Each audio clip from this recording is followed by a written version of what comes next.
The Arkenthi Palace on Loretus glittered like a diamond against the twilight sky, its crystalline spires capturing the last rays of the triple sunset. Dale Mercer adjusted his formal attire, a sharp black uniform with subtle earth insignias, and tried to ignore the stares from the alien dignitaries around him. As a former mercenary turned diplomatic security detail, he was used to hostile environments, but the Loretus royal reception made firefights seem straightforward by comparison. Remember, his supervisor had warned before the mission, Arkenthi nobility don't shake hands. Their biochemistry makes physical contact between different species extremely taboo. Just bow and keep your distance. Dale had nodded, memorizing the protocol along with a dozen others. After 5 years as a guns for hire across 3 star systems, he'd landed this cushy security detail with the Earth Diplomatic Corps. All he had to do was look imposing, follow Princess Talira Thane at a respectful distance, and make sure no one tried to assassinate her during Earth's first official state visit. Simple. The grand hall of the Arkenthi Palace stretched before him, a cathedral of light and impossible architecture. Floating luminescent orbs drifted near the vaulted ceiling, casting rainbow patterns across the gathered elite of the Galactic Federation. Representatives from 27 worlds mingled beneath crystal chandeliers, their diverse physiologies a testament to the vastness of inhabited space. And then he saw her. Princess Talira Thane entered through the eastern archway, and the room seemed to dim around her radiance. Tall and graceful, with skin the color of pale amethyst and eyes that shimmered like opal, she moved through the crowd with ethereal poise. Her gown, crafted from some flowing material that seemed to capture and release light with each step, emphasized her slender form, the royal markings along her temples, intricate patterns that Dale had been briefed indicated her bloodline status, glowed with a subtle blue luminescence. Dale straightened his posture, suddenly aware of every muscle in his body.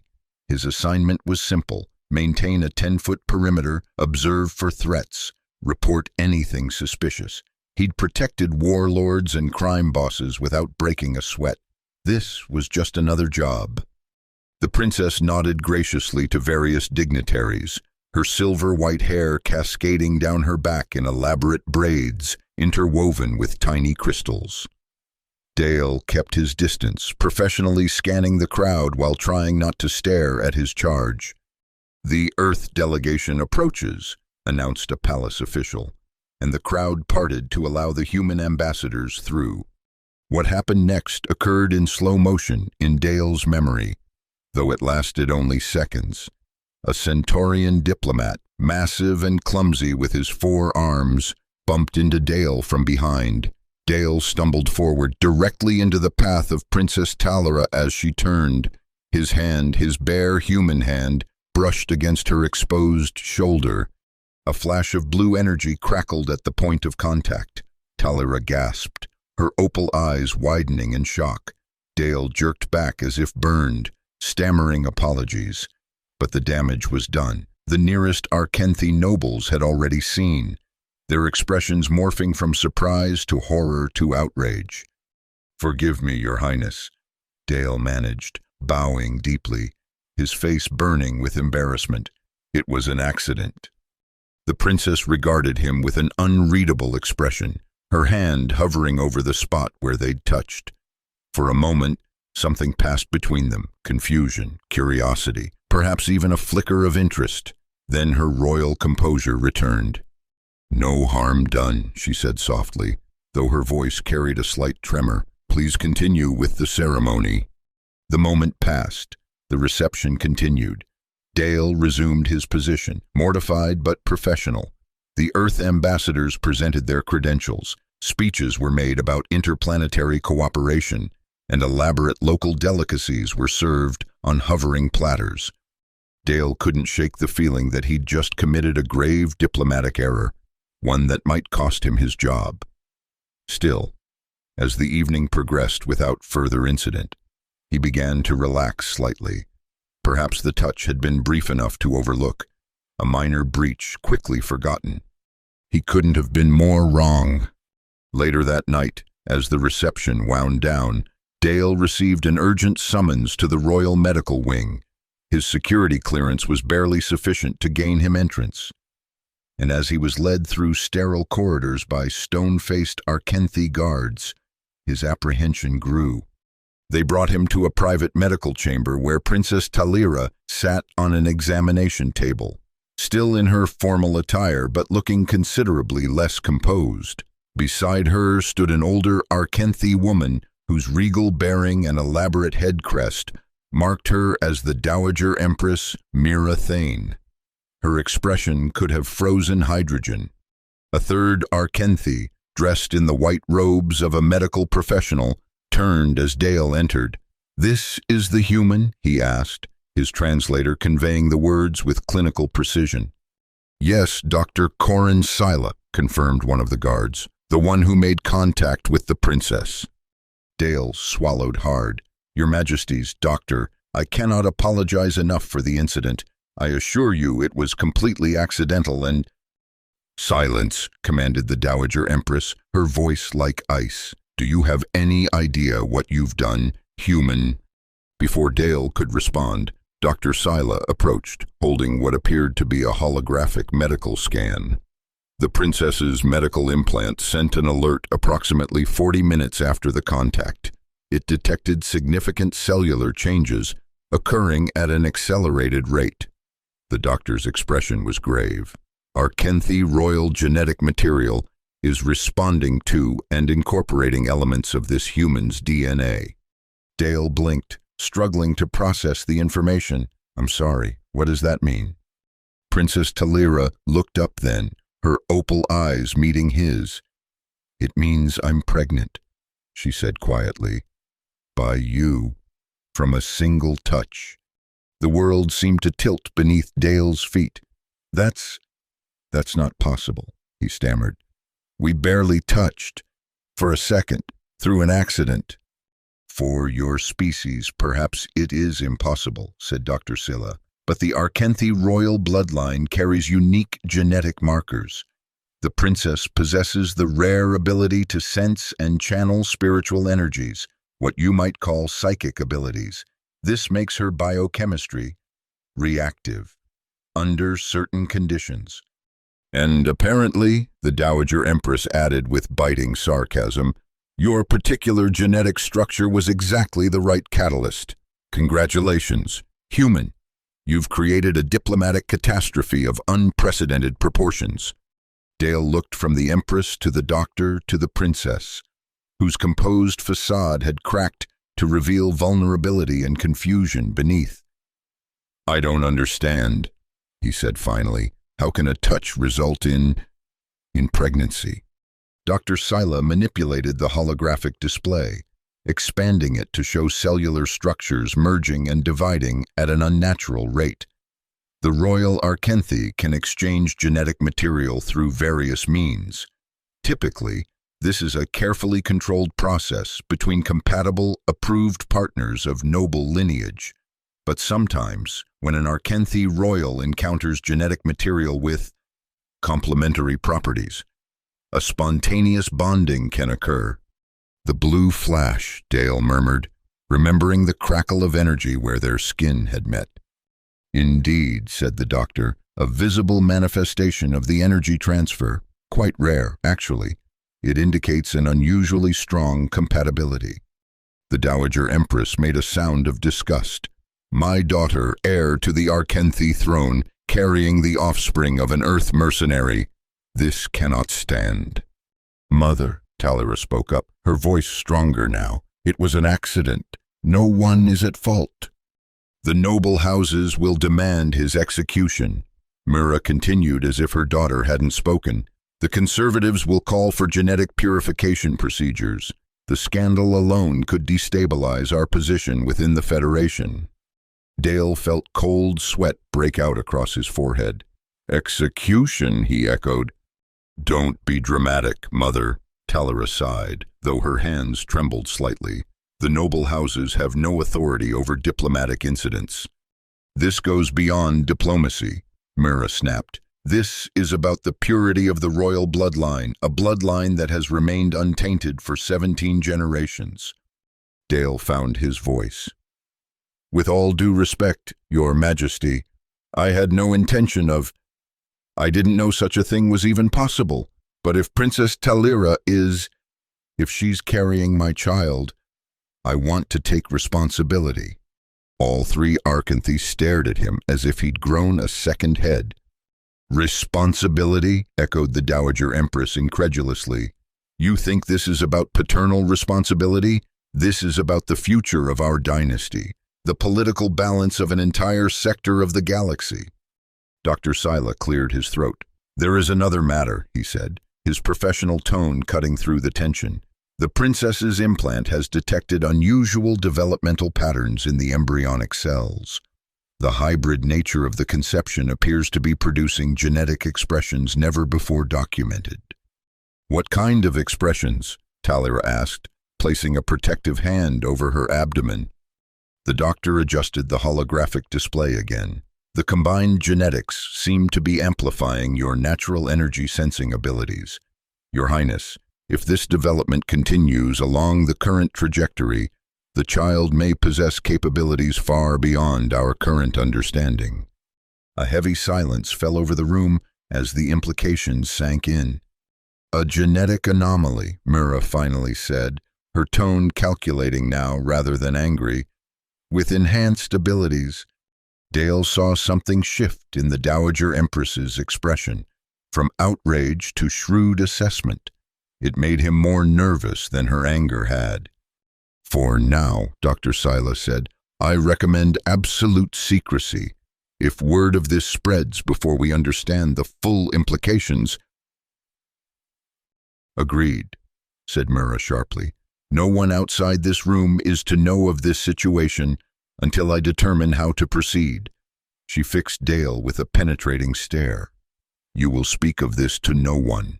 Human, not your superiors, not your fellow guards. No one. Is that clear?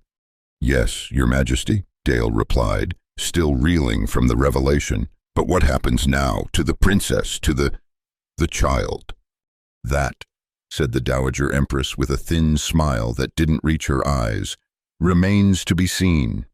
As Dale was escorted from the medical wing, he glanced back once to see Princess Talira watching him, her expression a complex mixture of fear, confusion, and something else, something that looked almost like hope. His life, he realized, had just become infinitely more complicated.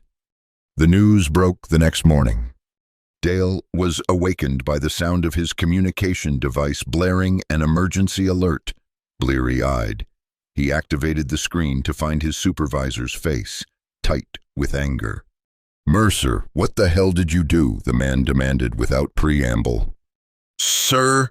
Dale sat up, instantly alert. I don't... Every news outlet in the Federation is running the story. Earth security officer impregnates Arkanthi princess. The diplomatic corps is in chaos. The Arkanthi conservatives are demanding your head on a pike, and I've got the Secretary General breathing down my neck. Dale felt the blood drain from his face. It wasn't supposed to be public, he said numbly. The Dowager Empress ordered complete secrecy. His supervisor laughed bitterly. Well, someone didn't get the memo. Get dressed and get to the embassy now. We need to contain this disaster. The communication cut off, leaving Dale staring at the blank screen. He dressed quickly, his mind racing. Who had leaked the information, and why? The Dowager Empress had seemed determined to keep it quiet until she could formulate a response.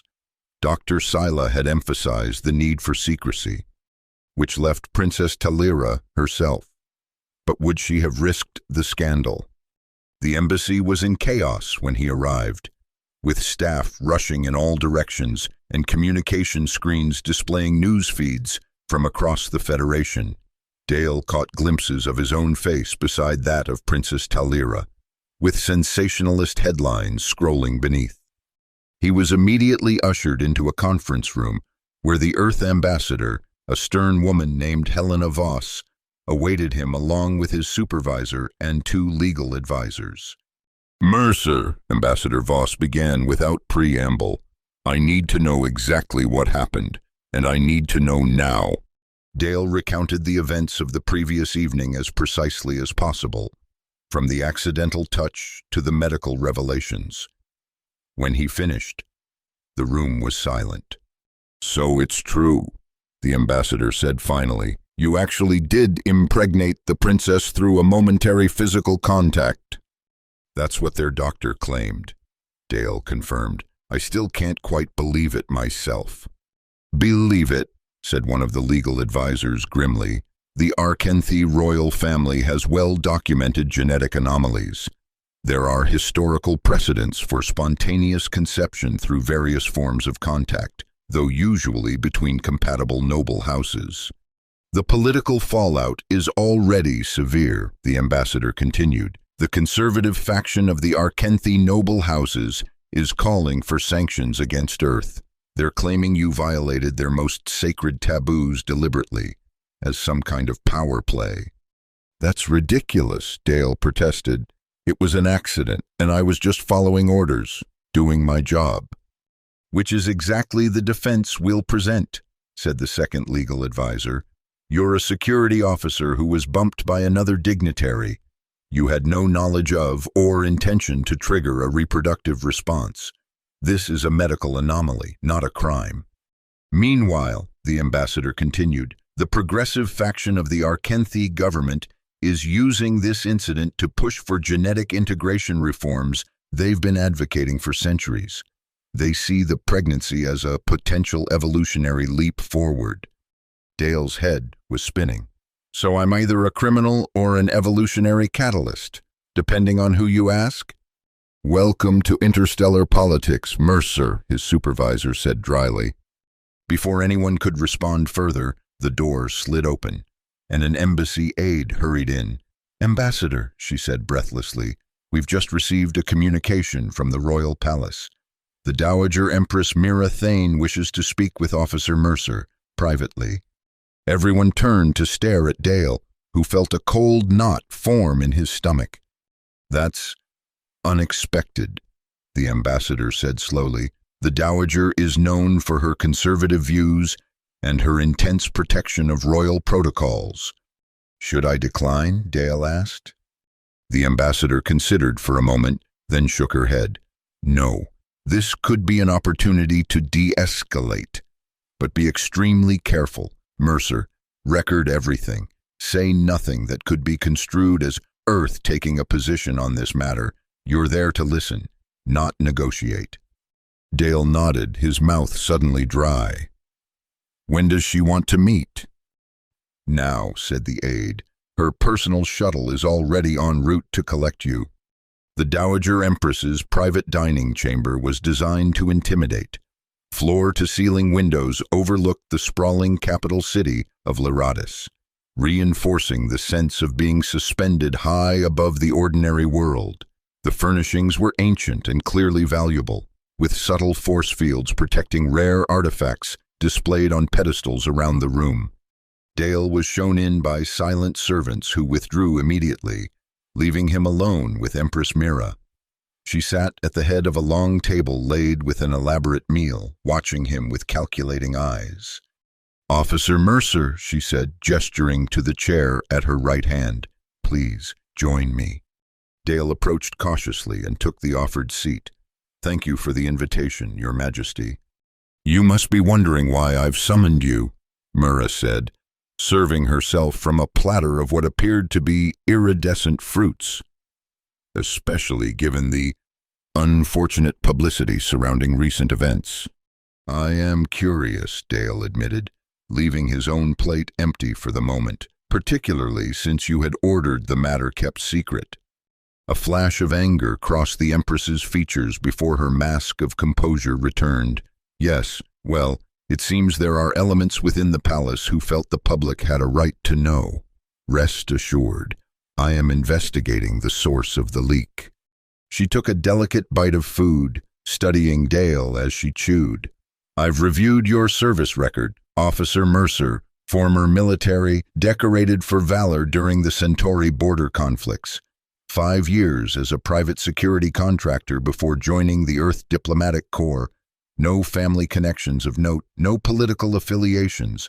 A competent but unremarkable career. Dale remained silent, unsure where this was leading. "Tell me," Mira continued, "what are your feelings toward my daughter?" The question caught him off guard. "I've only just met Princess Talira, Your Majesty, under rather unusual circumstances." "Indeed. Yet you are now inextricably linked to her, and to the future of the Arkenthi royal line."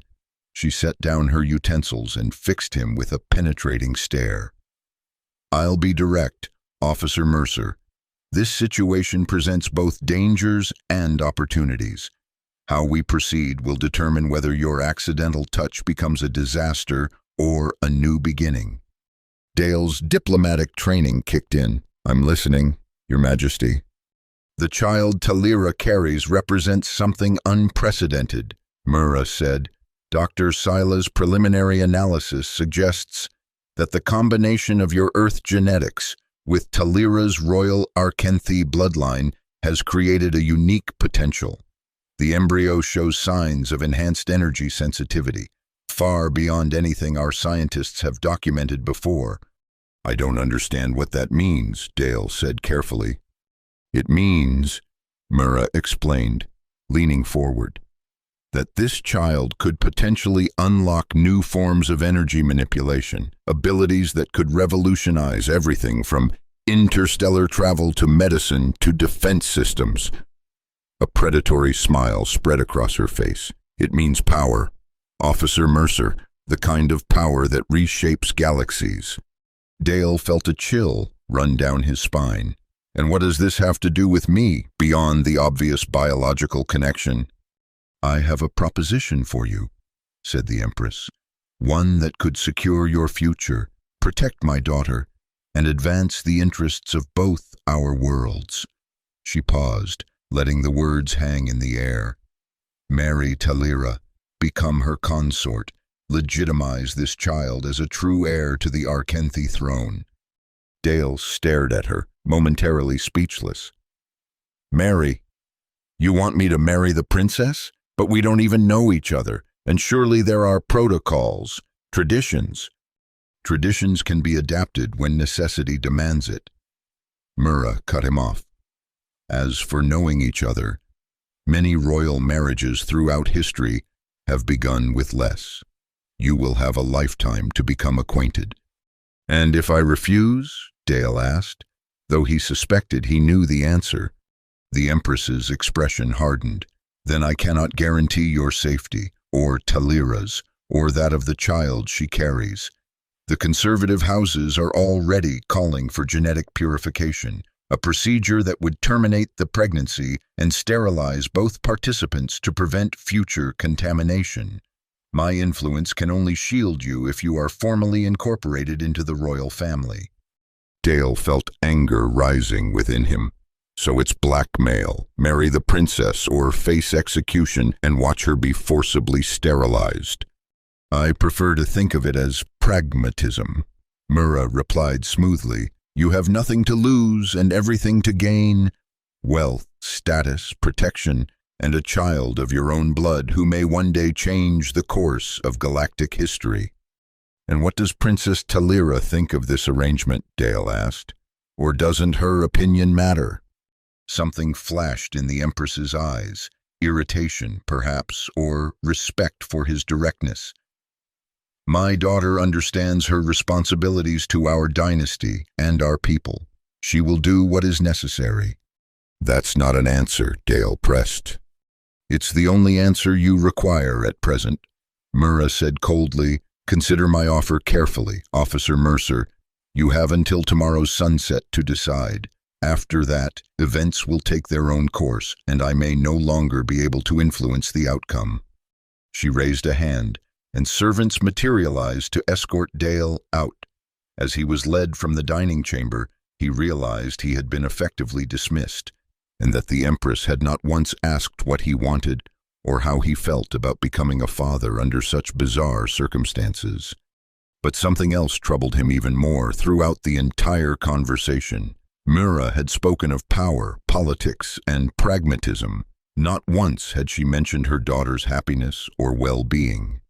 Dale needed to see Talira, not the princess, not the political pawn, but the woman who was, through the strangest of circumstances, carrying his child. Getting to her wouldn't be easy. After the meeting with the Dowager Empress, Dale was returned to the Earth Embassy, where his movements were now restricted for his own protection. The ambassador was concerned that Arkenthi extremists might attempt to harm him as a symbolic gesture, but Dale hadn't survived 5 years as a mercenary without learning a few tricks. That evening, he slipped past the embassy security, borrowed a diplomatic hoverbike, and made his way toward the eastern wing of the palace where, according to intelligence briefings, the princess's private quarters were located.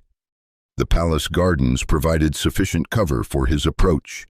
Towering alien flora with bioluminescent blooms cast a ghostly blue light over the pathways, creating moving shadows that helped conceal his movements. Palace security was focused outward, not expecting threats from within. Dale reached a balcony that his briefings identified as connecting to the royal apartments. He was about to begin climbing when a voice spoke from the darkness above. "I wouldn't try that if I were you. The balustrade is equipped with genetic scanners that trigger alarms when unauthorized DNA is detected." Dale froze, then slowly looked up. Princess Talira stood on the balcony, looking down at him with a mixture of amusement and curiosity. She wore a simple robe of flowing silver material, her elaborate court hairstyle replaced by a simple braid. "Your Highness," Dale said, straightening, "I was hoping to speak with you." "Clearly," she replied dryly. "Wait there." She disappeared from view, and moments later, a side door opened in the garden wall nearby. Talira gestured him inside, glancing around to ensure they weren't observed. The room they entered appeared to be a private study, with walls lined with both physical books and holographic data displays.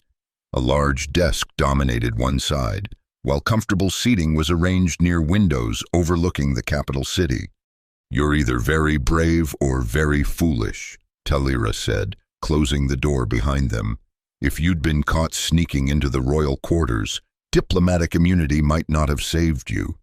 "I needed to see you," Dale said simply. "Away from your mother, away from my superiors, just you." Something in his tone made her expression soften. "Because of the child," she said, one hand moving unconsciously to rest on her abdomen. "Because of everything," Dale replied.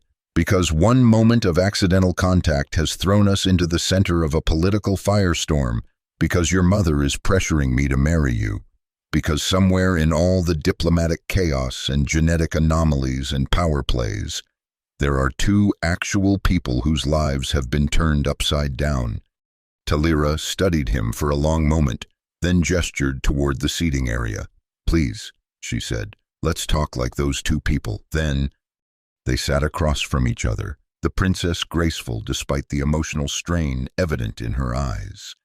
"Did you leak the story to the media?" Dale asked directly. Talira looked surprised, then offended. "No, I had nothing to gain from public exposure. Did you?" "Of course not," Dale said. "My career is probably over because of this. So if neither of us did it, and your mother wanted secrecy—" "Dr. Sila," Talira concluded with a sigh. "He must have shared the information with the Science Council. They've been pushing for genetic diversification reforms for decades. This would be perfect ammunition for their cause." "Politics," Dale muttered. "Always politics." "Welcome to my world," Talira said with a wry smile that transformed her face, making her look younger and more vulnerable. "I've been a political chess piece since birth." Dale studied her, seeing beyond the royal facade to the person beneath. "Your mother wants me to marry you," he said. "She made it sound like my only option if I want to stay alive, and the only way to protect you from forced genetic purification by the conservative houses. Talira's expression darkened. My mother excels at presenting false dichotomies when it serves her purposes. She hesitated. But in this case, she's not entirely wrong. The conservatives would demand purification, especially now that the news has spread. They fear change above all else. And what do you want? Dale asked softly. The question seemed to catch her off guard. She blinked, as if unused to being asked her preferences. I don't know, she admitted. I've never had a child before. I've never even considered having one with a non-Arkenthi. This is all happening so fast. For me too, Dale said. 24 hours ago, my biggest concern was making sure I followed proper diplomatic protocol. Now I'm potentially a father, a political liability, and a bargaining chip in Arkenthi power struggles. Talira laughed suddenly, a genuine melodic sound that transformed her face. When you put it that way, it sounds absurd. It is absurd, Dale agreed, finding himself smiling in response. Absolutely absurd. For a moment, they shared the simple connection of two people finding humor in an impossible situation. Then Talira's expression grew serious again. The child is real, though, she said softly, and according to Dr. Sila's tests, developing rapidly. The hybrid genetics seem to be accelerating the process. Is that dangerous for you? Dale asked, concern evident in his voice. She shook her head. Not physically. Arkenthi pregnancies are different from human ones. Our medical implants manage much of the process, but the emotional and political implications? She trailed off, looking out at the city lights. I've spent my life training to rule, to put duty before personal desires. And now this. A complication, Dale supplied. Or an opportunity, Talira countered, turning back to him. This child represents something new, a genetic bridge between our species that could open doorways we've never imagined. Your mother said something similar, but she seemed more interested in the power such abilities might confer. Talira's expression hardened. My mother sees everything through the lens of dynastic advantage. But there's more to life than power plays. Like what? Dale asked. Like choice, she said firmly, like the freedom to determine one's own path. She met his eyes directly. I don't want to marry a stranger because political expediency demands it. If I marry, it will be my decision, based on mutual respect and genuine connection. Dale felt a weight lift from his shoulders. I feel the same way. But, Talira continued, I also recognize the reality of our situation. This child exists. It will have unique needs and face unique challenges. And like it or not, we are bound together by its existence. So what do we do? Dale asked. Before Talira could answer, her medical implant chimed softly. She pressed a hand to her temple, her expression changing to one of alarm. What is it? Dale asked, rising to his feet. Another alert from the implant, she said, her voice tight. The embryonic cells are developing at an even faster rate than before, and there's something else. She paused, reading information only she could see. Energy signatures unlike anything in the medical database. Dr. Sila is requesting my immediate presence in the medical wing. Dale moved toward her. I'll come with you. She hesitated, then nodded. Perhaps you should. This concerns you too. She managed a small smile. Besides, sneaking you back out of the palace might be more complicated than getting you in was. Together, they left the study. The brief moment of personal connection giving way once more to the urgent reality of their situation, a reality growing more complex by the hour. The Royal Medical Wing hummed with activity when Dale and Talira arrived. Dr. Sila met them at the entrance, his expression a mixture of scientific excitement and professional concern. Your Highness, thank you for coming so quickly, he said, barely acknowledging Dale's presence. The developments are extraordinary. He led them to a private examination room where a large holographic display dominated the center. Three-dimensional images of cellular structures rotated slowly in the air, their colors shifting and pulsing in patterns Dale couldn't begin to interpret. "These are the latest scans of the embryonic development," Dr. Sila explained, primarily to Talira. "As you can see, the hybrid cells are organizing themselves according to patterns that don't match either human or Arkenthi norms." Talira studied the display intently. "The energy signatures?" "Unprecedented," the doctor said, unable to keep the excitement from his voice. "The embryo is generating quantum field fluctuations that our instruments can barely measure. It appears to be developing structures that would allow for direct manipulation of energy at the subatomic level." "In English?" Dr. Dale asked, struggling to follow.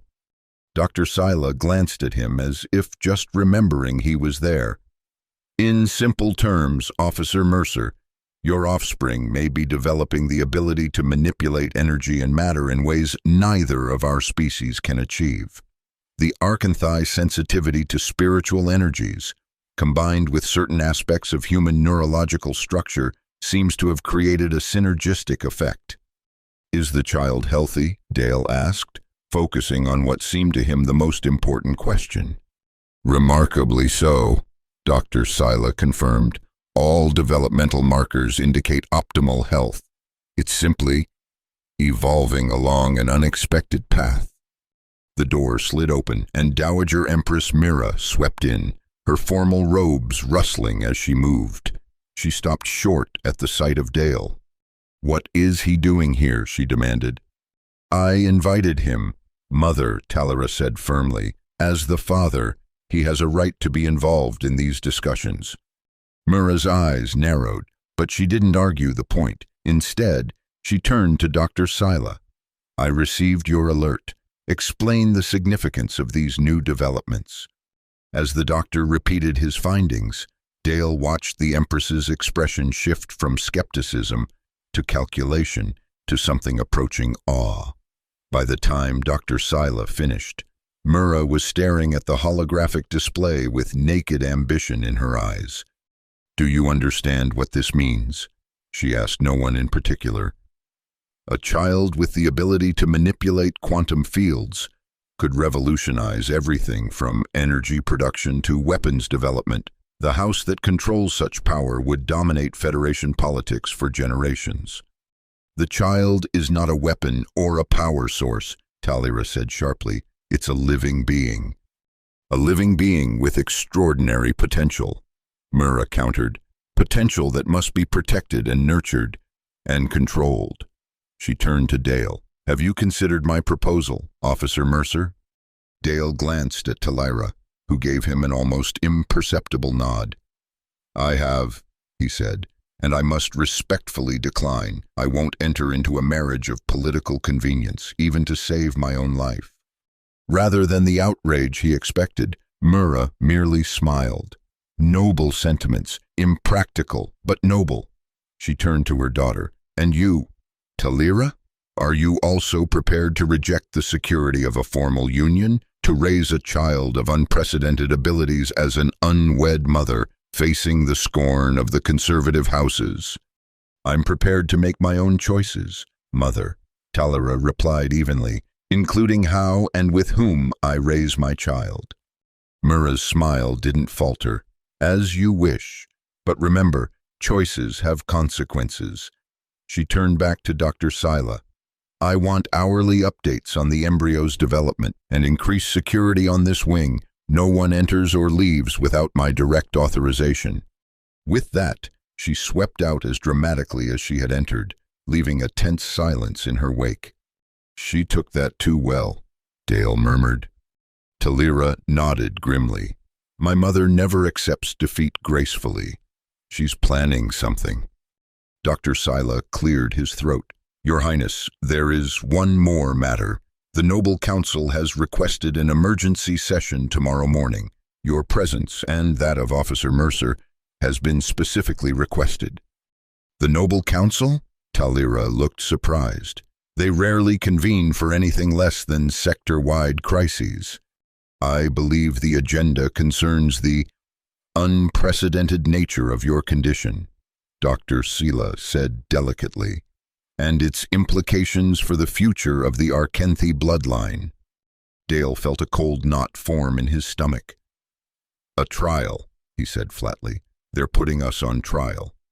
Not precisely, Dr. Sela hedged. More a formal inquiry to determine appropriate responses to the situation. A political show trial by any other name, Talira said bitterly. Mother's work, no doubt. If she can't control us directly, she'll use the council to apply pressure. Dale looked at the holographic display, at the swirling patterns of cells that represented his unborn child, a child that, according to Dr. Sela, might possess abilities beyond current scientific understanding, a child that the Dowager Empress and who knew how many others already viewed as a resource to be controlled. Whatever happens tomorrow, he said quietly to Talira, I won't let them use our child as a political pawn or a science experiment. Her eyes met his, and for the first time he saw something like trust in their opalescent depths. Neither will I, she promised. The great hall of the Noble Council was designed to intimidate. Semicircular tiers of seating rose around a central speaking floor, allowing the assembled nobles to look down upon those addressing them.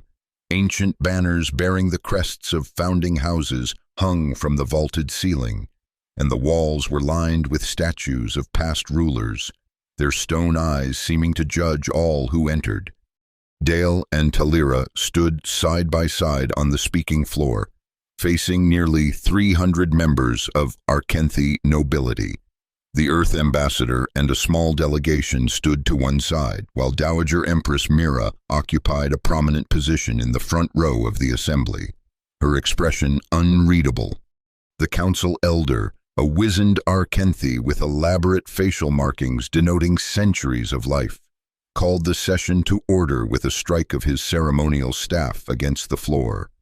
This emergency session of the Noble Council is convened to address the matter of Princess Talira Thane and her unprecedented condition, the elder announced, his voice amplified to reach every corner of the hall. The council will hear testimony, consider evidence, and determine appropriate action in accordance with our ancient laws and the needs of our people. Dale felt dozens of hostile stares boring into him. Though he wore his formal Earth Diplomatic Corps uniform, he had never felt more out of place. Princess Talira, the elder continued, you stand before this council as heir to the throne of Arkenthi, keeper of the sacred bloodline. It is alleged that you now carry a hybrid offspring, conceived through unauthorized contact with a human security officer. Do you confirm this to be true? Talira stepped forward, her head high. I do, elder. I carry a child of mixed heritage. A murmur rippled through the assembled nobles. And you, Earth Officer Dale Mercer, the elder turned his ancient gaze on Dale. Do you acknowledge paternity of this unnatural conception? Dale stepped forward to stand beside Talira.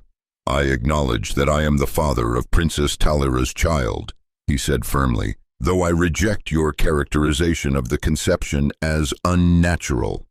More murmurs, these tinged with outrage. The manner of conception is central to these proceedings, the elder said sternly. Physical contact between an Arkenthi royal and a non-approved partner violates the sacred laws of genetic preservation. Such violations traditionally carry severe penalties. The contact was accidental. Ambassador Voss interjected, stepping forward from the Earth delegation. Officer Mercer was performing his assigned duties when he was bumped by another dignitary. There was no intent to violate Arkenthi customs or laws. Intent is irrelevant, called out a noble from the upper tiers. Contamination is contamination, regardless of how it occurred. This is not contamination, Talira said, her voice ringing clearly through the hall. This is new life, life that, according to our finest medical experts, carries unprecedented potential. At this, Dowager Empress Mira rose from her seat. With the Council's permission, I would like to present relevant medical evidence. The elder nodded, and Mira activated a holographic projector. The same cellular images Dale had seen in the medical wing now appeared above the speaking floor, rotating slowly for all to see. These scans, Mira explained, show the developing embryo my daughter carries. Our medical experts have confirmed that this hybrid conception exhibits extraordinary genetic expressions, specifically enhanced structures for energy manipulation far beyond anything seen in pure Arkenthi bloodlines. The hall erupted in exclamations and urgent whispers. In effect, Mira continued when the noise subsided, this accidental union may have produced what our geneticists have sought for generations, an evolutionary leap forward in our species' natural abilities. A different noble stood. Are we to celebrate the dilution of our sacred bloodlines? This is heresy. It is progress, countered another noble rising from a different section. The Science Council has advocated for controlled genetic diversification for centuries. Here we see proof of its potential benefits. The hall quickly divided, with conservatives and progressives shouting across the tiers at each other. The elder struck his staff repeatedly, calling for order. When the tumult subsided, he fixed Talira with a stern gaze. Princess, what do you propose as a resolution to this unprecedented situation? Talira took a deep breath. I propose to carry this child to term, to raise it according to both Arkenthi and Earth traditions, and to study its unique abilities for the benefit of both our peoples, but as a mother protecting her child, not as a geneticist exploiting a specimen. Before the elder could respond, Dowager Empress Mira spoke again. The council should know that I have offered a compromise solution. She turned to face the assembly fully. I have proposed that Officer Mercer marry my daughter, becoming her consort and legitimizing the child as an heir to the Arkenthi throne. Dale felt a surge of anger. A proposal I declined, he said loudly. I won't be coerced into marriage, even to protect myself. Mira smiled thinly. Noble sentiments. But perhaps you'll reconsider when you understand the full implications of refusal. She made a gesture, and an aide hurried forward with a small device. Mira activated it, and a holographic video appeared in the air. Dale watched in horror as the image showed Talira, clearly distressed. In what appeared to be a medical chamber, a voice, Mira's voice, spoke from off-camera. Either you publicly denounce the human and submit to genetic purification, or you both lose all reproductive rights under noble law. Choose. The video froze on Talira's anguished face. A shocked silence fell over the great hall. Mother, Talira whispered, her face pale with shock and betrayal. You would threaten your own daughter, your own grandchild? I would do whatever is necessary to protect our dynasty, Mira replied coldly, even from your misguided choices. Dale stepped forward, rage building within him. This is blackmail, he said, his voice carrying across the silent hall. Is this how the vaunted Arkenthi nobility conducts itself? Through threats and coercion against your own family? The elder's expression was grave. Dowager Empress, these methods are disturbing. They are pragmatic, Mira countered. The future of our bloodline is at stake. Difficult times call for decisive action. Dale looked at Talira, saw the pain and humiliation in her eyes, and made a decision. He stepped forward, addressing the entire council. I came here as a security officer doing his job, he began. I never intended to become part of Arkenthi politics or bloodlines, but through circumstances none of us could have predicted. I now find myself responsible for a child that may represent something important for both our peoples. He turned to face Mira directly. You speak of protecting your dynasty, your majesty, but true protection comes from adaptation, not rigid control. History teaches us that bloodlines that fail to evolve eventually die out. Murmurs of agreement came from the progressive faction. As for marriage, Dale continued, turning back to address the whole council, I rejected the Dowager's proposal not because I fear responsibility, but because I believe marriage should be based on mutual respect and choice, not political expediency or threats. He glanced at Talira, who was watching him with an unreadable expression. But I will stand by Princess Talira and our child, whatever she decides, not as a consort or a political pawn, but as a father committed to protecting his family. The hall erupted again, with various factions shouting their approval or condemnation. The elder repeatedly struck his staff for order. In the midst of the chaos, Talira stepped forward, raising her hands for silence. Gradually, the noise subsided. Honored council, she began, her voice steady despite the emotion visible in her eyes. I stand before you not just as heir to the throne, but as a woman facing an unexpected future. The child I carry represents both challenge and opportunity, for me personally and for our people. She turned to look directly at her mother. You do not have the right to force me to choose between shame and honor. Mother, I choose Dale because I have come to respect him, because in the short time I've known him, he has shown more concern for my well-being than for political advantage. Mira's face darkened with anger, but Talira continued before she could speak. I propose a formal union with Dale Mercer, not under coercion, but as my free choice, not as a political expedient, but as the foundation for raising our child with love and security. And I propose that this council recognize our union and our child as legitimate under our Kenthi law, not as an exception or an aberration, but as the beginning of a new chapter in our people's evolution. The hall fell silent as her words sank in. Dale stared at her, stunned by her declaration. Then, from the progressive faction, a single noble began to applaud. Others joined, the sound swelling until nearly half the council was demonstrating their approval. The conservatives remained seated, their expressions ranging from disgust to thoughtful consideration. The elder raised his staff, and the hall quieted once more. This council has heard testimony from all concerned parties. We must now deliberate on the proper course of action. He looked at Dale and Talira. You will be summoned when we reach our decision.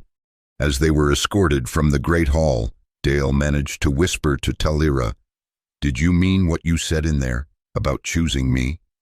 She met his eyes, and for the first time he saw a genuine smile touch her lips.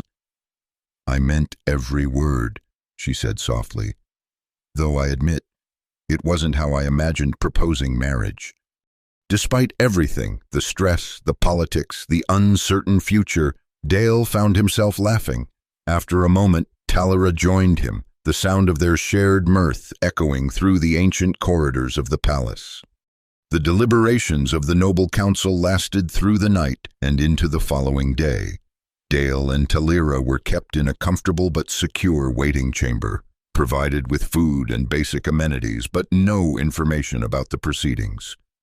They used the time to talk, really talk, about themselves, their lives before this strange intersection, and their hopes for the future. Dale spoke of his childhood on Earth, his military service, and his decision to join the diplomatic corps in search of a more stable life. Talira shared stories of growing up under the weight of royal expectations, her secret passion for xenobotany, and her complicated relationship with her mother. She wasn't always so calculating, Talira said, as they shared a meal. When my father was alive, she was different, warmer, more willing to embrace change. After he died, she became obsessed with tradition and control, as if rigid adherence to the old ways could somehow protect us from loss.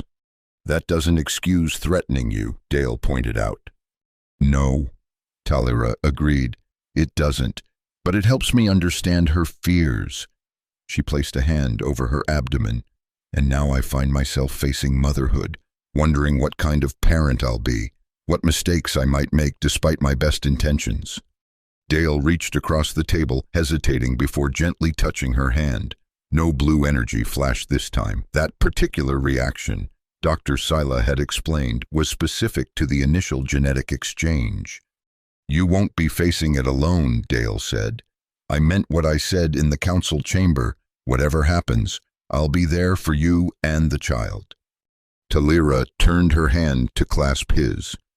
I believe you, which is rather remarkable, considering we've known each other less than 3 days.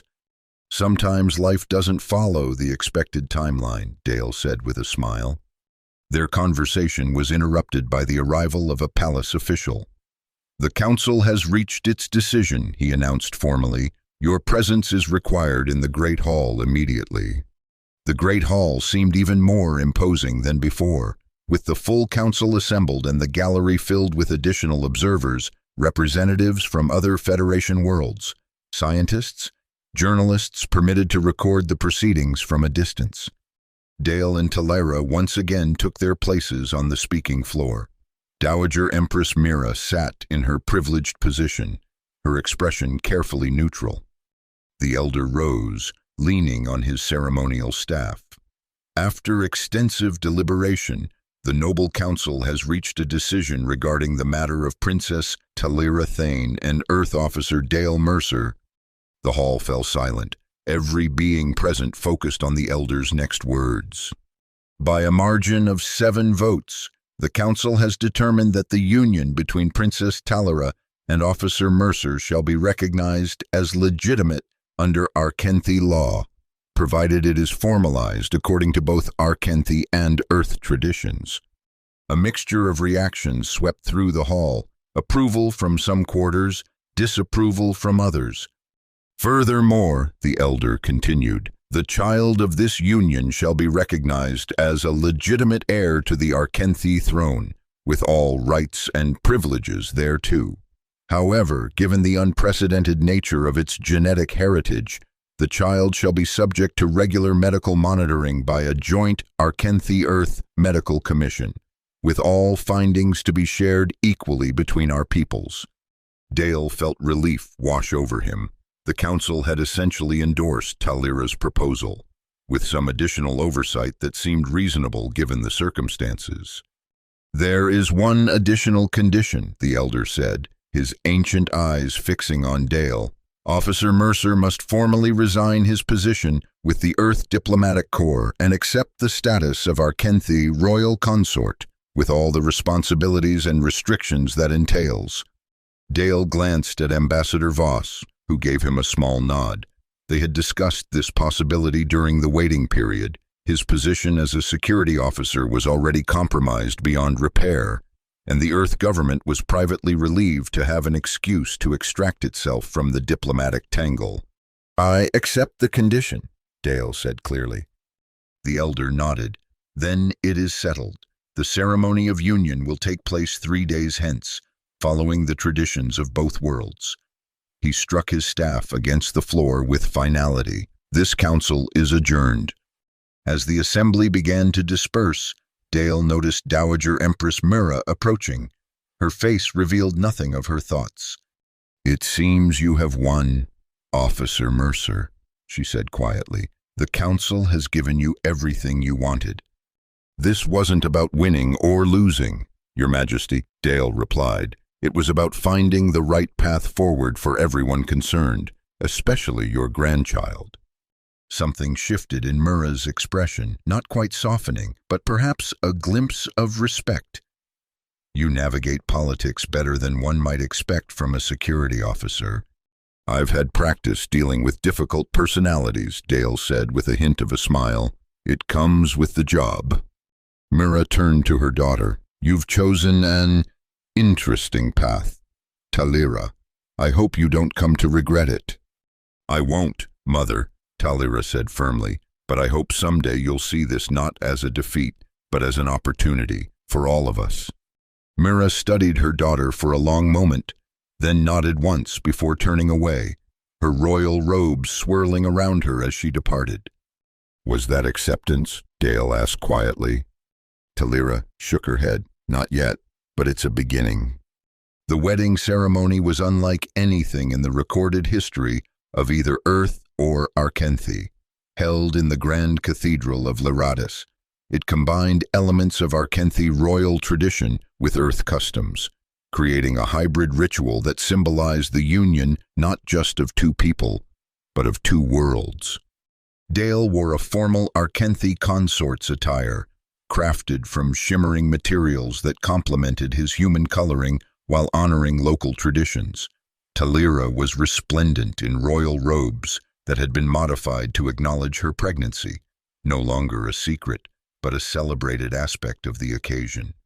Representatives from 27 Federation worlds attended, making it as much a diplomatic event as a personal milestone. The Earth delegation included Dale's former colleagues and superiors, many of whom seemed bemused to see their once ordinary security officer elevated to royal consort. The ceremony included the traditional Arkenthi exchange of energy crystals, symbolic of the spiritual connection between partners, and the Earth custom of exchanging rings. When Dale placed the ring on Talira's finger, a faint blue glow emanated from the point of contact, causing gasps and murmurs among the observers. "History repeating itself?" Dale whispered with a smile. "In a better way this time," Talira whispered back. The officiator, a respected elder from a neutral noble house, pronounced them united under the laws of both worlds. As tradition demanded, they turned to face the assembled witnesses, now formally introduced as Princess Talira Thane and Royal Consort Dale Mercer. Dale scanned the crowd, noting the mix of emotions on display, from genuine joy to political calculation to lingering disapproval. His gaze finally settled on Dowager Empress Mira, seated in the position of honor. Her expression remained carefully neutral, but as their eyes met, she gave him a slight, almost imperceptible nod. Not approval, perhaps, but acknowledgement. It was more than he had expected. The reception that followed was equally elaborate, with dignitaries from across the Federation offering congratulations and, in many cases, barely disguised curiosity about the pregnancy. Dr. Sila had briefed them extensively on how to address questions, emphasizing the importance of transparency about the medical aspects while maintaining appropriate privacy about personal matters. The embryonic development continues to exhibit unprecedented energy patterns.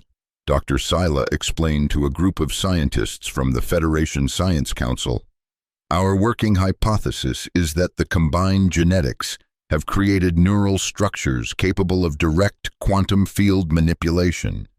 In layperson's terms, Talira added, seeing the confused expressions of some non-scientific guests, "Our child may be able to sense and influence energy in ways neither humans nor Arkenthi can." "A evolutionary leap forward," said one scientist enthusiastically. "Or an unpredictable anomaly," countered another more cautiously. As the evening progressed, Dale found a moment of relative privacy with Ambassador Voss, who had been instrumental in negotiating the diplomatic aspects of the arrangement.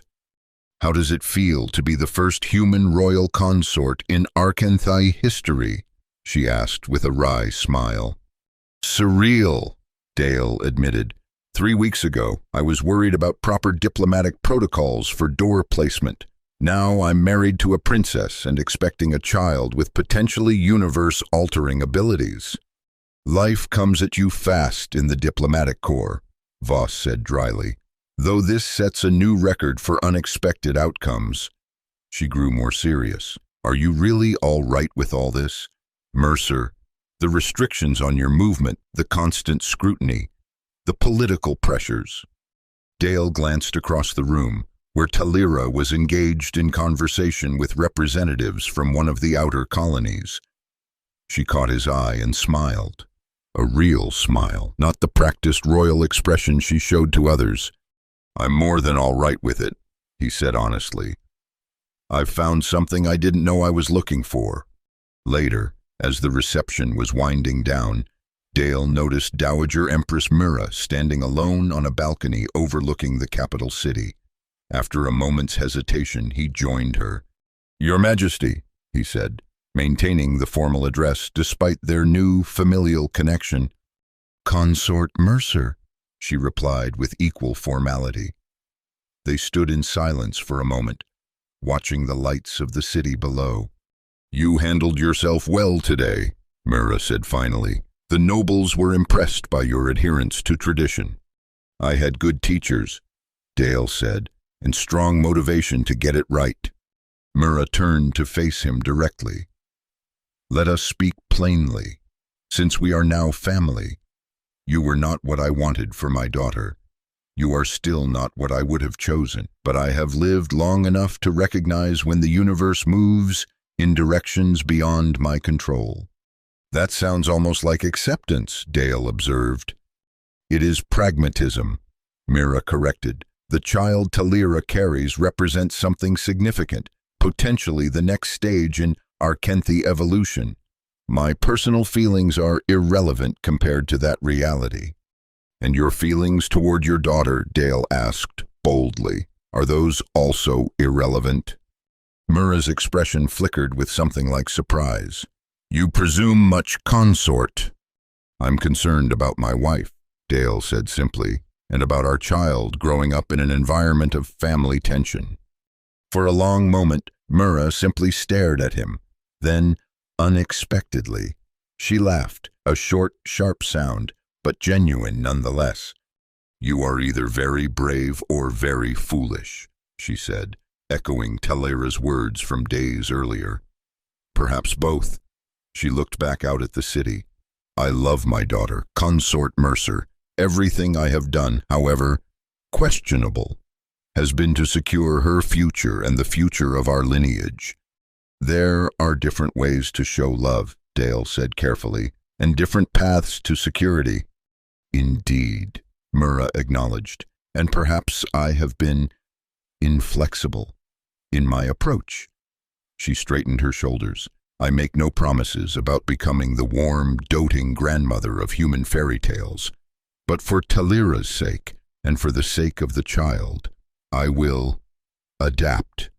It wasn't an apology, but from what Dale had learned of the Dowager Empress, it was as close as she was likely to come. He nodded, accepting the olive branch for what it was. "That's all any of us can do," he said, "adapt to unexpected circumstances." Months passed, and Dale gradually adjusted to his new role as royal consort.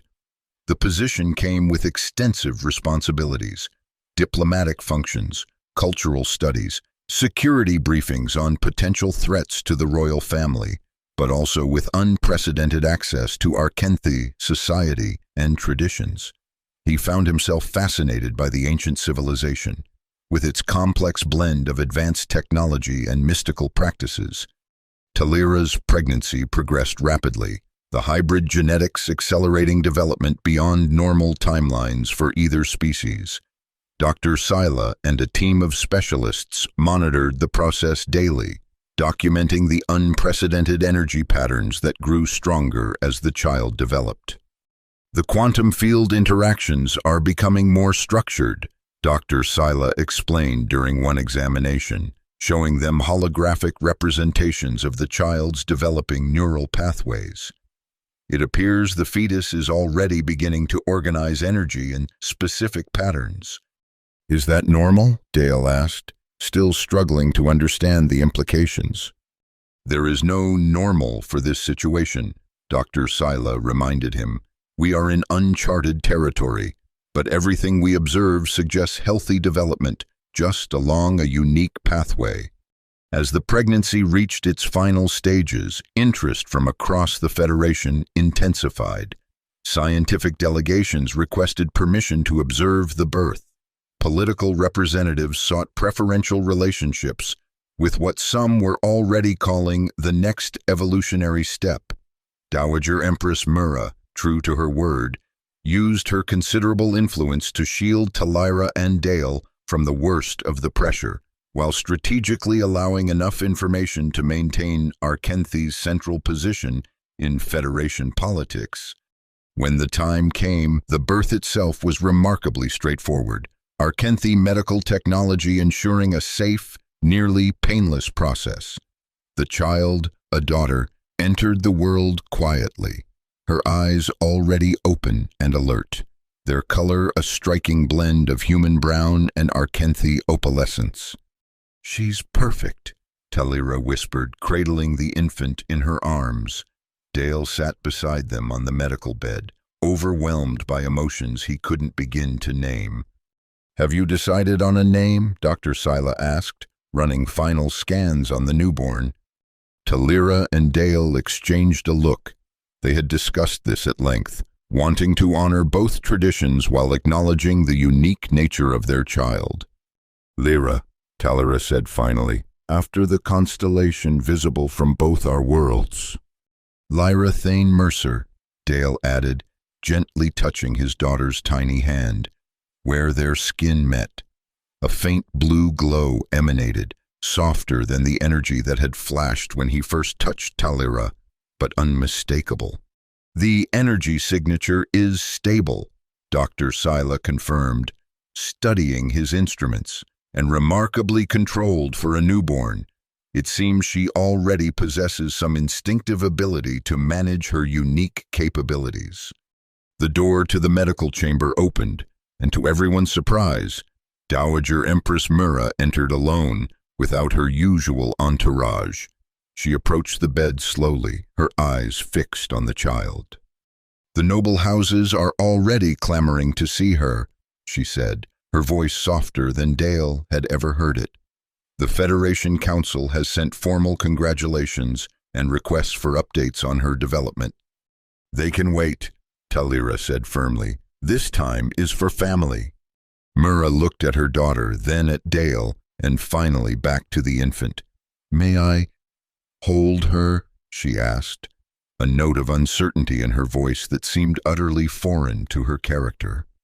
Talira nodded, carefully transferring the baby to her mother's arms. Mura cradled the child with surprising tenderness, studying her features. "She has your eyes," she said to Dale, "but Talira's spirit." As she spoke, the infant reached up, her tiny fingers brushing against Mira's cheek. A soft blue glow appeared at the point of contact, and Mira gasped. "What was that?" she asked, looking to Dr. Sila in alarm. "An energy transfer," the doctor explained, checking his instruments. "But different from the reproductive pattern, more like communication." "I felt it," Mira said, wonder replacing alarm in her voice. "A connection, as if she recognized me." Dale and Talira exchanged surprised glances. In all their discussions about the child's potential abilities, they hadn't anticipated this, an apparent capacity for emotional connection through energy transfer. "She's reaching out to you," Talira said softly, forming a bond. Mira looked down at the infant with new eyes, not as a political asset or a genetic breakthrough, but as a grandchild seeking connection. Something in her expression shifted, the hard edges of political calculation softening into genuine emotion. "Hello, little one," she whispered. "Welcome to our family." In that moment, watching his daughter forge her first bond with the grandmother who had once threatened them all, Dale understood that they had indeed begun something new, not just a genetic hybrid or a political alliance, but a bridge between worlds, traditions, and hearts. The future would bring challenges. Certainly, Lyra's unique abilities would need guidance and protection. The political implications of her existence would ripple through Federation politics for decades to come. But here, now, in this quiet medical chamber, none of that mattered. What mattered was family, unexpected, unconventional, but real. What mattered was the tiny life they had created, a life that represented not just the joining of two species, but the potential for evolution beyond what either had imagined possible. And as Dale looked at Talira, exhausted but radiant with new motherhood, he knew that their accidental beginning had led to something far more meaningful than either of them could have predicted. Not just parenthood or marriage or political alliance, but love. as unexpected and transformative as the child they had created. "So," he said quietly to Talira as Mira continued to bond with their daughter, "not exactly the security detail I signed up for." Talira laughed, the sound bright with joy despite her fatigue. "No," she agreed, taking his hand, "it's infinitely better." Across the room, little Lyra made a soft cooing sound, and a gentle blue glow emanated from her entire body, bathing the chamber in peaceful light, a tangible manifestation of the new energy she had brought into the universe. Dr. Sila's instruments beeped excitedly, recording data that would keep scientists busy for years. Mira looked up in wonder, her political mask completely forgotten, and Dale and Talira simply watched, hands clasped, as their daughter began to show them all what might be possible when ancient barriers fell away and new connections were allowed to form. It was, Dale thought, a promising beginning.